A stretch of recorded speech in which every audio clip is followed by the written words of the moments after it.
What job should marketing get done in a company? Marketing should get you in front of your ideal customers at all times. I always look at it from a brand perspective. Like, what is a brand, right? In my definition, in simple terms, it is what allows you to stay top of mind in front of your target audience so that they think of you whenever they need a particular service or product or something to be done. So I closely relate that to marketing. All marketing is essentially just staying top of mind so that when they need you, you're the first person they think of. That's Ghalib Hassam. If you want to master founder-led marketing on LinkedIn, he's your guy. He's an engineer with a master's of science turned marketer / entrepreneur, which makes him have some of the most nuanced and distilled takes on content and founder-led marketing that I've yet to hear. He shares all of that and so much more in the rest of this episode, and I hope you enjoy. But before we get back to the conversation, run the intro. Welcome to On Marketing, a show where we uncover what marketing is. I won't tell you what to think. I'll help you improve how you think about marketing and life.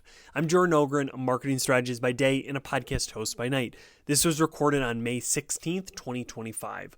All opinions shared in this podcast are the individual views of the hosts and guests, not those of their employers or associate organizations.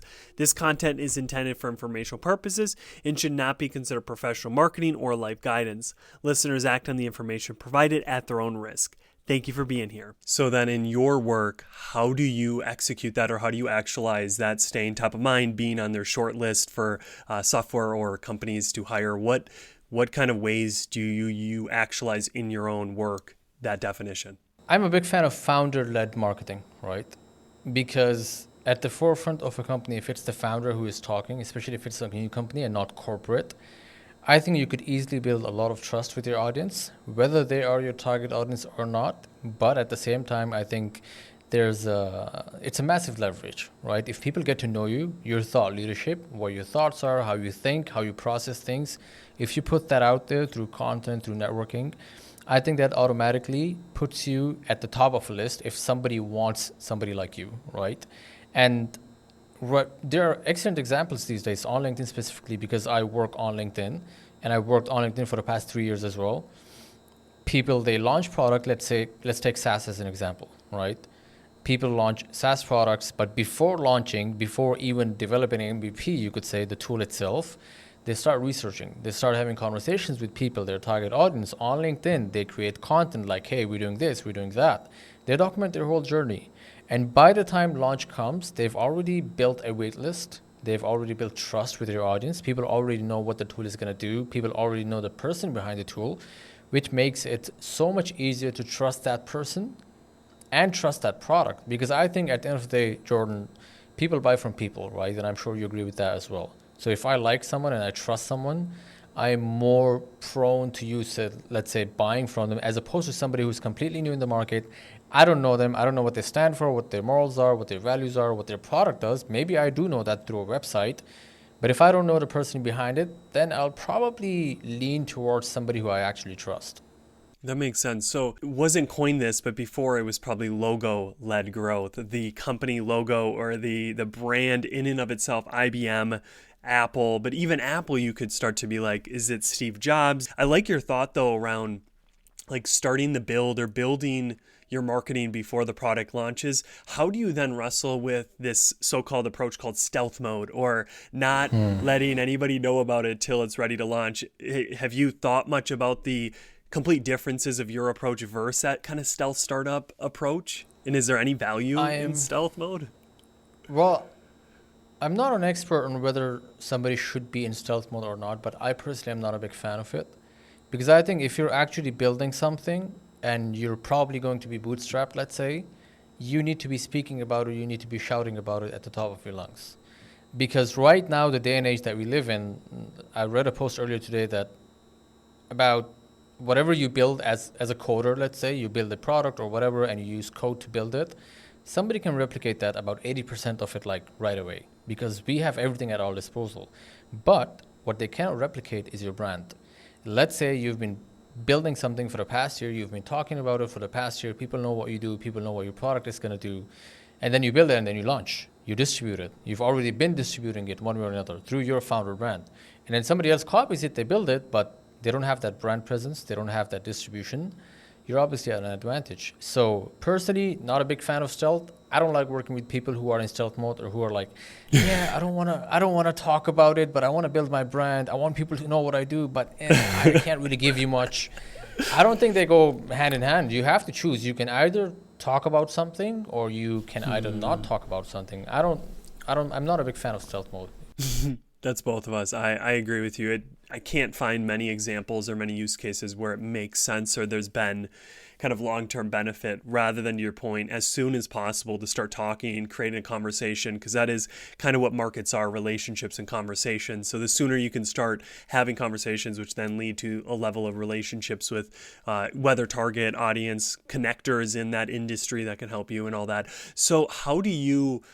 Maybe this is like a two-part question, but I kind of want you to take it where you want. So don't try to answer both parts of it. But like, what are the things that someone should start doing if they, founder-led or just, I want to maybe eventually be a founder. Like, what are those first things that you see them do that bring kind of a lot of success? And then maybe counter to that is, what are those either mistaken beliefs or things that people do that are just mistakes? You're like, don't do that first, do this. First of all, I want to clarify, let's say you want to build a founder brand on LinkedIn.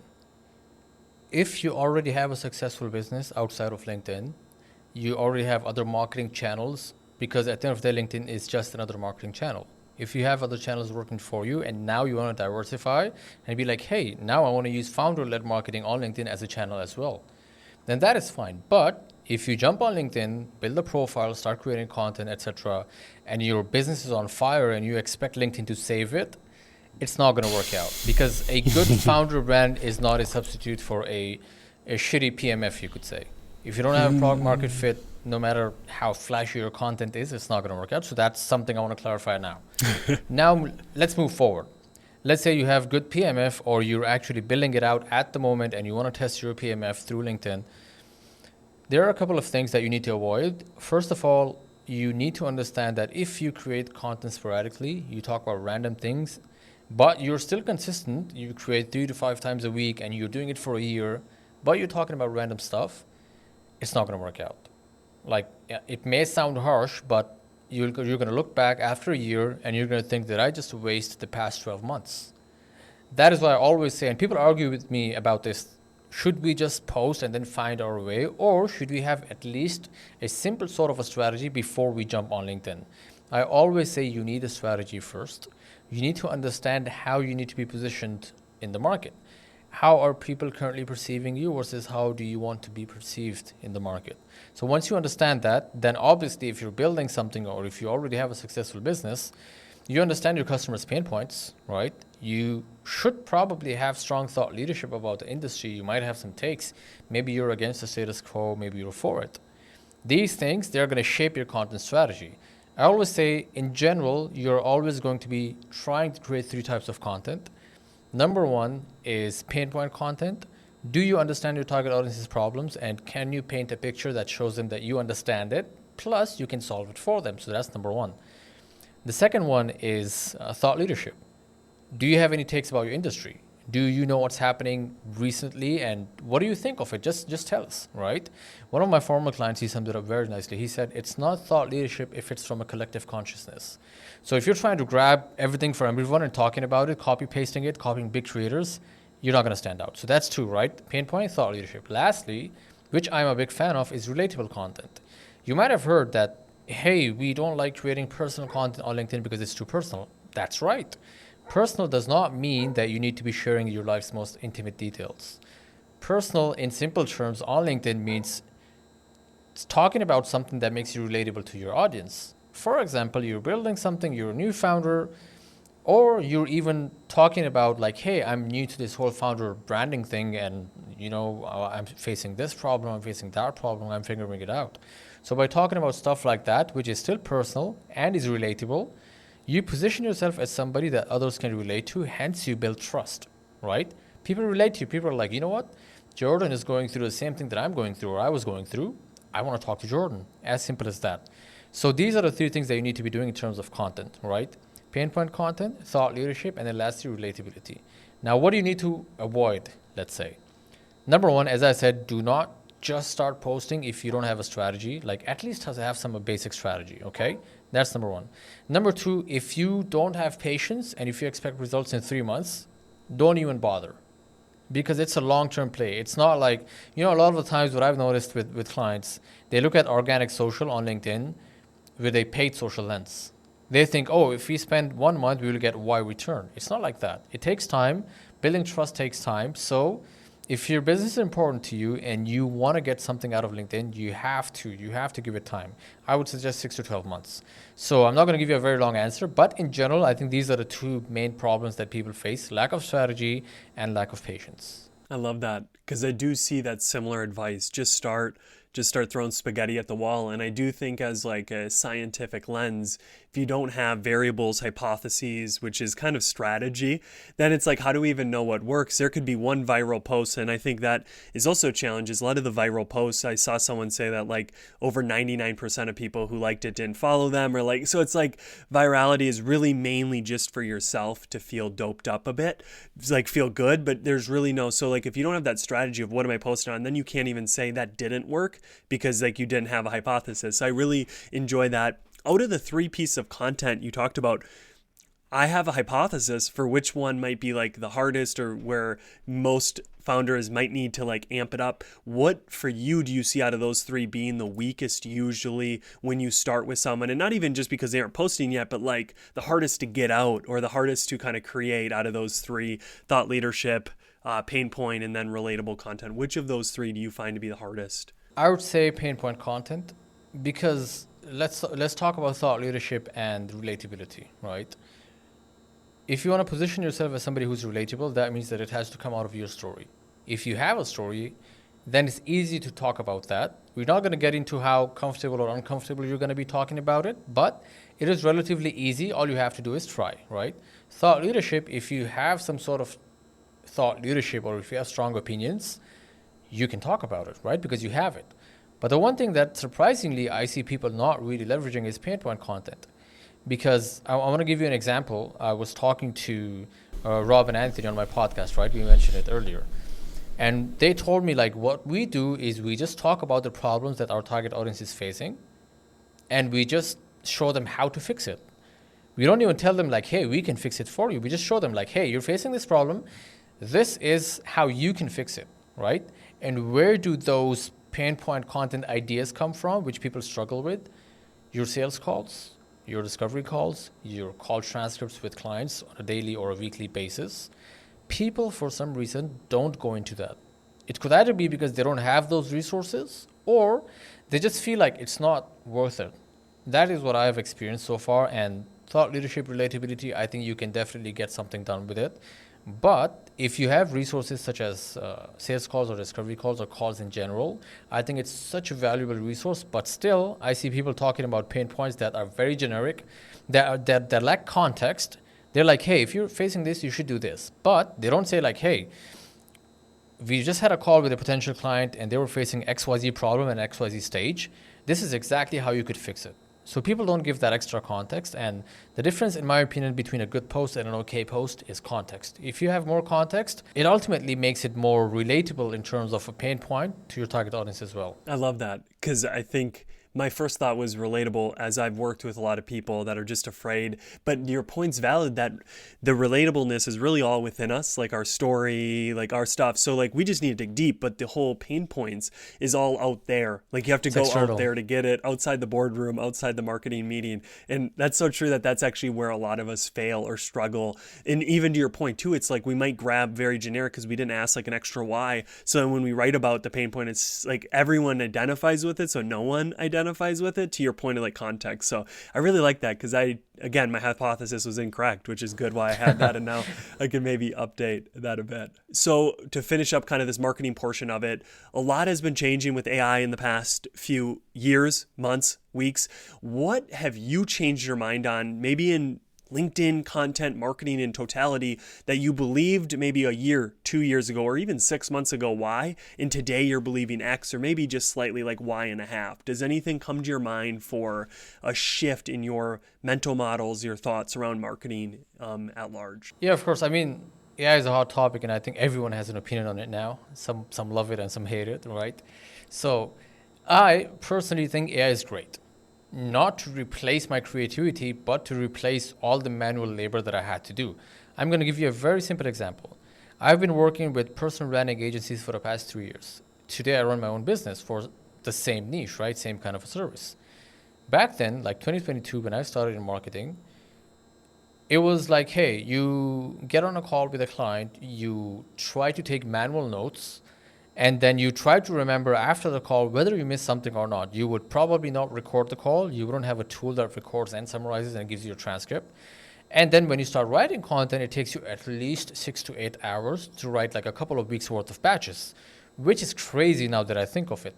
Now let's compare that to today. We have tools that records the call, that summarizes it for you, that gives you a transcript, and then I take that transcript and then I start working with LLMs, whether it's ChatGPT or something else, and then I don't tell it like, hey, this is a transcript, write me a post.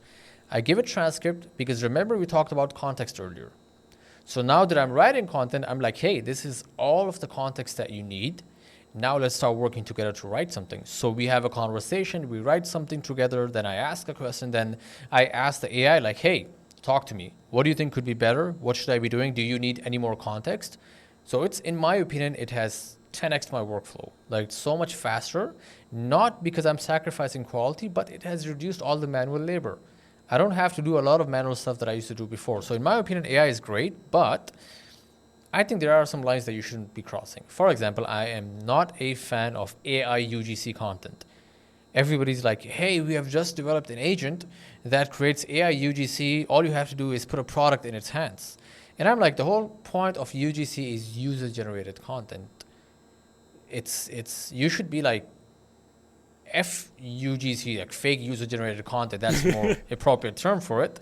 But it just doesn't make sense to me. And people are like, hey, we've done this. Let me give you a giveaway on LinkedIn where you could do this too. But yeah, stuff like that, I'm not a big fan. At best, AI should not replace your creativity.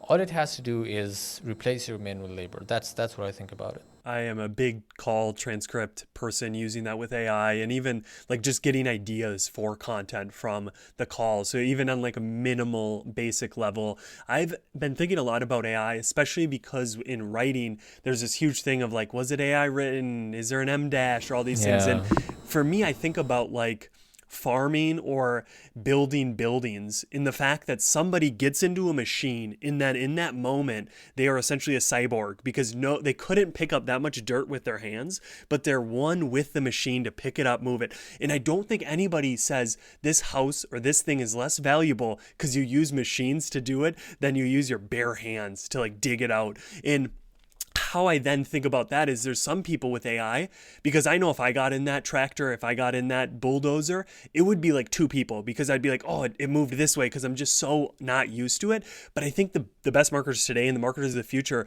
will be one with the machine that like literally if they want to pick something up, they just know the way to move it. And I think that's at least my advocacy of like why you should just jump into it, do it. But again, to your points, there's also like negative ways, literally copy and pasting posts from it. And I've seen some people where like they'll forget the first bit. So it's like, here's a good post. And then it'll like be in the post. I'm like, dude. They forget to like remove it. Yeah. They're like, oh, here's your post. Yeah. The lowest barrier. But I love your thoughts on that. And kind of I've been hearing a lot of people with a similar sentiment or just not changing, but just realizing more and more that it's a great assistant and it's not like taking away some of it, but you have to balance like, is it doing the thinking or are you assisting your thinking with and it? Something, I want to mention something. It's, if you look at it from a different perspective, let's say I am running a business today, I help clients build their founder brands on LinkedIn, right? When I look at my workflow, sometimes I think if it weren't for AI, I would have to hire. I would have to pay an extra salary.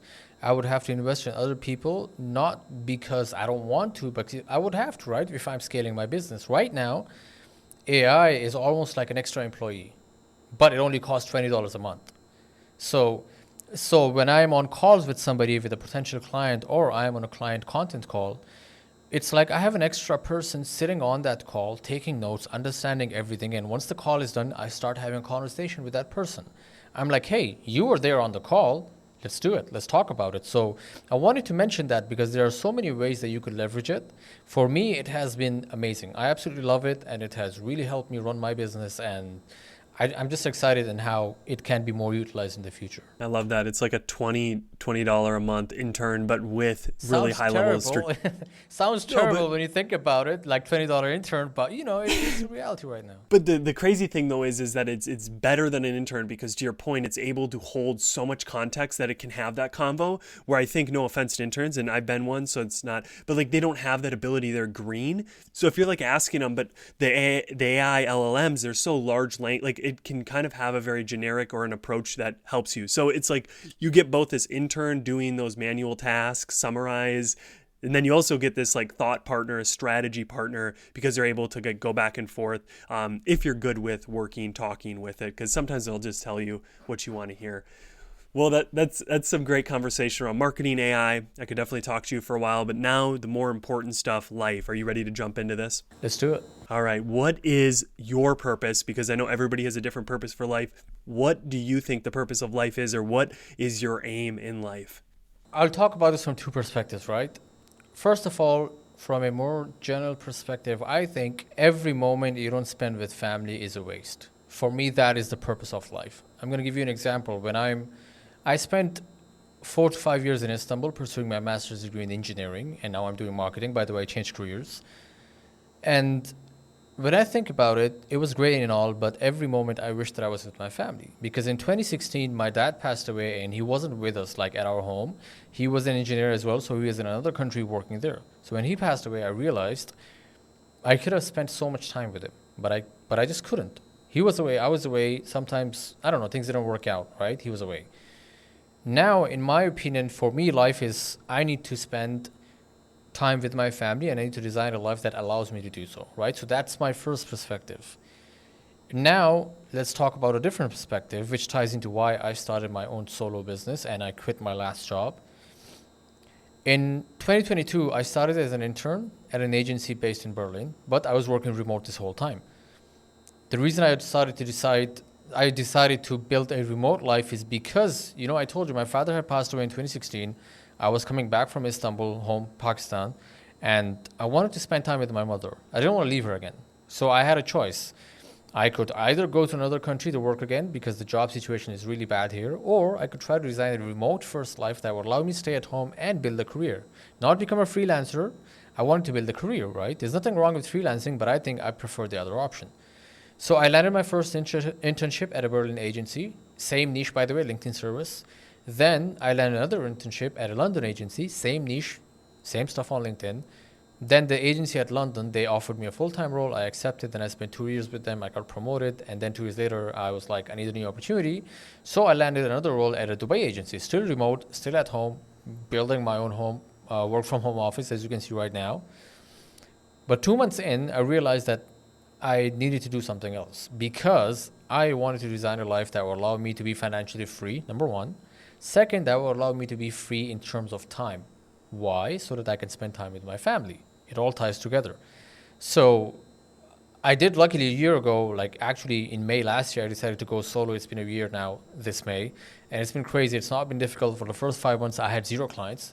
And then after 5 months, I had 5 suddenly. And now it's fluctuating, right? Up and down, up and down. But I realized that in business, it's not like once you hit a certain number of money every month, it's going to stay there. It's fluctuating, up and down. The point is surviving. I think till the end, you just have to survive in business. That is my perspective now. But luckily and happily for me, fortunately, and I'm very thankful to God for this, I have a stable enough income so that I can support my family. I have a wife. I have a 14-month-old daughter. So I'm a new dad, you could say. And now I can provide for them in the way I wanted. Now I can spend time with my family as well. So that is the second perspective. Now I want to design a life which ties into the first angle that allows me to be financially free and at the same time allows me to be time free so that I can spend time with my family. So I'm pulling a few themes. Freedom, because then that freedom, whether that be time, cash, autonomy of working freedom, allows you to be there with family.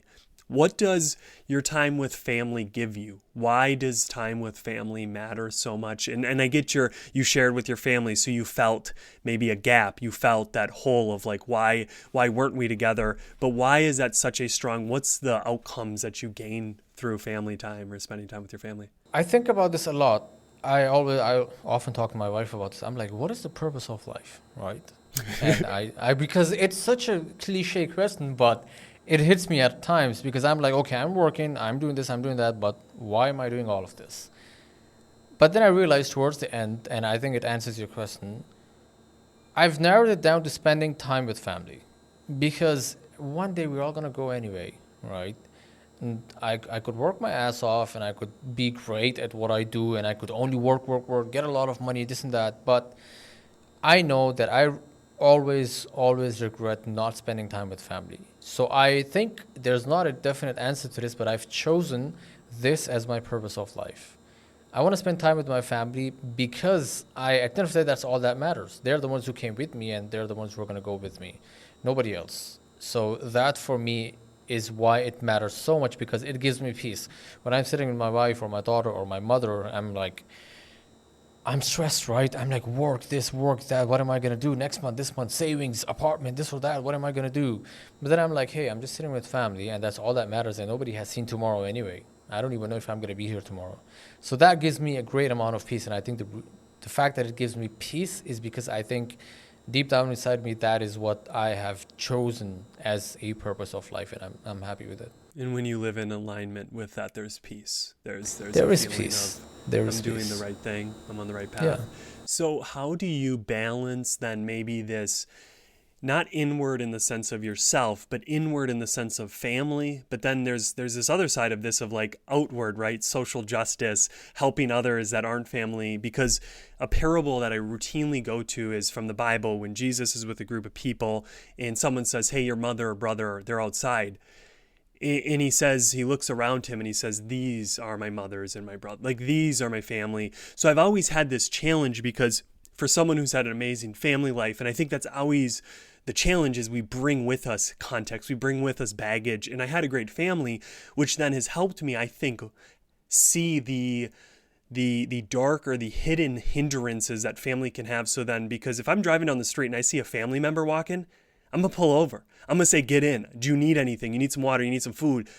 But why, when I drive by that same person who's not a family member, quite frankly, I don't give a shit about them. I just drive right by them. And for me, though, it's true if they're different than my family. But if you really, in my opinion, regardless of religion, if you go down to the core, we're all one.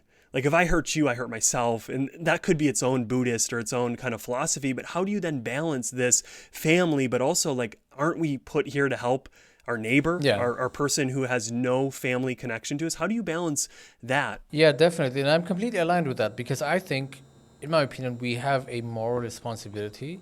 If we have been fortunate enough to have means, which could be financial or any other sort, that could help others, I think we have a responsibility. We have to help people, whether it's our neighbor or somebody on the street or anything. If you see somebody who's in distress, they may not be your family member, but if you understand that they're in trouble and you can help them because you have been fortunate enough to have enough means, you definitely should. Sometimes that is financial, sometimes that is not financial. That is completely fine. But then there are some people who are not comfortable asking for help. But if you see somebody and if you have enough sense of, I don't know how to say it, if you are emotional enough to have that empathy that you can understand other people, I think 100% you have a moral responsibility to help them. And your question on how do you balance between family and non-family, family is family, right? They come first, they're with you and everything, but it's my opinion, if there are two people, one's family, one's not family, but you know that this other non-family member is in more distress and they're more deserving, you should go for that one. Because if they're your family and they're not your family, but at the end of the day, you know in your conscious that they were the ones who actually needed my help, not my family member in that very moment, they should be the ones receiving the help. That is my opinion. Some people might agree with it, some people not, but you need to be just, you need to be fair to everybody, whether it's family or not. If somebody needs help, they need help, whether they're family or not. Yeah, kind of a both and. I don't think they contradict each other. Yeah. But I know that there's the other side of it, and this happens a lot with pastors who go out and they save and help tons of people, but then their 6, 7 children have no connection with their father. And then you start to have this thought is, do the ends justify the means?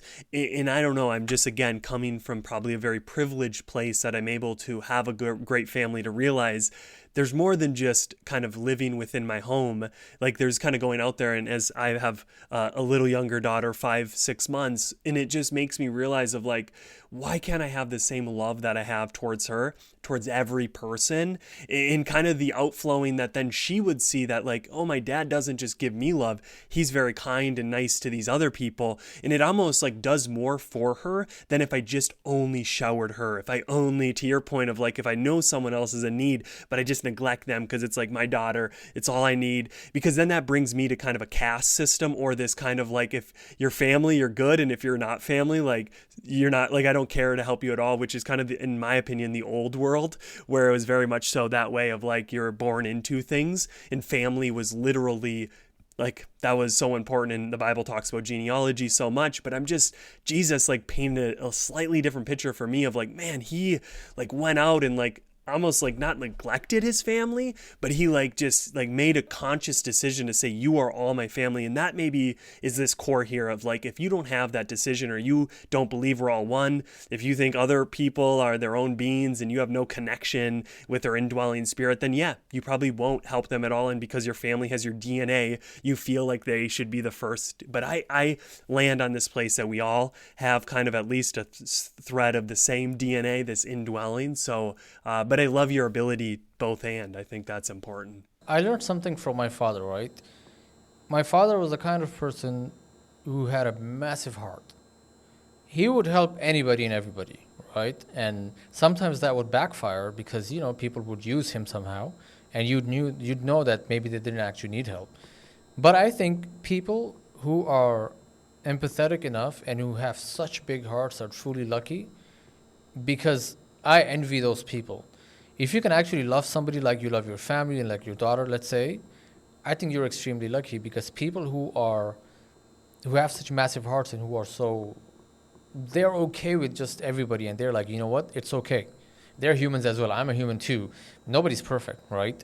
And they have that love for other people, and they're not like, hey, just because this is my daughter, I'm not going to be just to this other kid.